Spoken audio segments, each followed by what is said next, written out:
So, good morning mga amigo. Isang makulimlim na umaga sa inyo. Welcome dito sa ating channel, ang Pablo's Kennel. So, dito ipapakita namin sa inyo kung paano kami naglilinis ng ating kennel.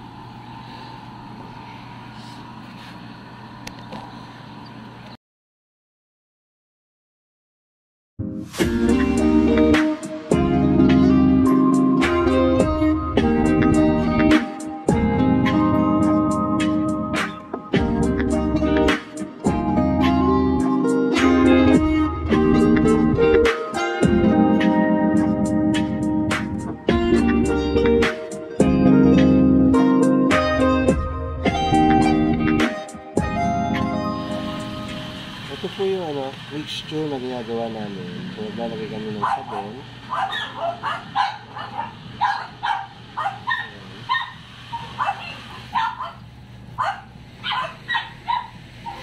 Para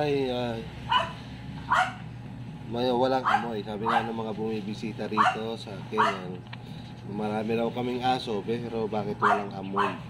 So, ito lang yung sikreto noon. Then dalawang takip na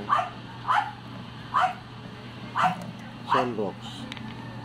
So hindi kailangan ng maraming masyadong matapang sunrocks kasi minsan hindi rin pwede dun sa pinaka ilong ng aso para hindi maging huwag ma-trigger na ma-irritate yung ilong ng aso natin.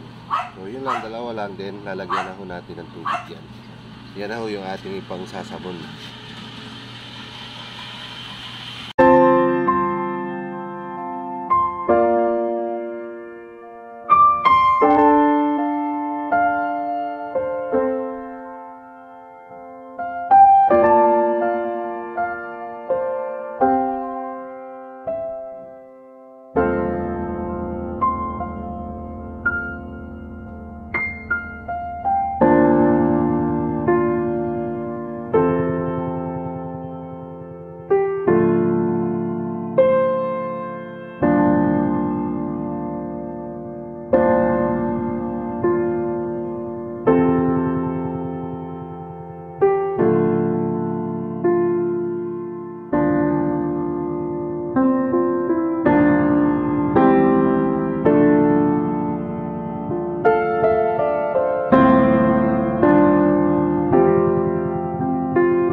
Yung mga amigo, mapansin nyo, ang gamit ko pong brush ay hindi plastic.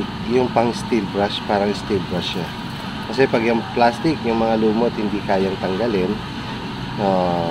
Kaya ang mangyayari, yun yung nagbibigay ng panghe sa ating kennel. So kaya ito ang gamit namin dito sa kennel, pinamba brush. Para talagang natatanggal niya yung pinaka lumot na nakakapit doon yung panghe ng ihi ng aso.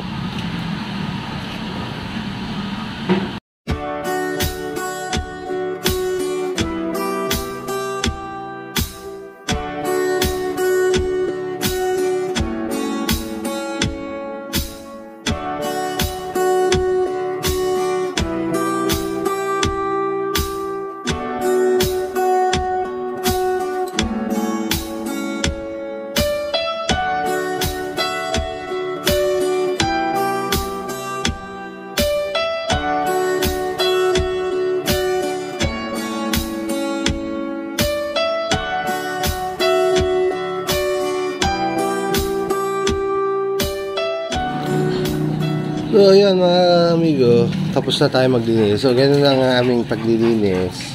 So mapapansin nyo bakit portion, kung saan lang portion by portion lang ang aming pagbabrush. So kung saan lang yung kanilang spot, yun ang ating binabrush. So yung iba binabaldosa lang natin. So ganun lang, ang gamit natin ulit yung ating steel brush na pang brush natin. Then baka isipin ng mga iba na yung paggamit ng Sunrox ay masama sa aso pag sobra, pag hindi natin tinimpla ng maayos. So yan naman ay talagang pinapractice namin simula pa nung kami mag-alaga ng aso. Yan ang gamit namin sa Sunrox. So hindi matapang, para hindi ma-irritate yung ilong ng ating aso. So pag matapang, hindi maganda. Kaya nga 'di ba, lagi sinasabi pag sobra, masama. So kailangan gradual lang yung paglalagay ng ating paggamit ng ating Sunrox. Pang-disinfect lang siya para matanggal yung mga amoy, mga bakterya. Kasi yun yung mga nagpapabaho, yung bakterya. Ngayon, para ma-assure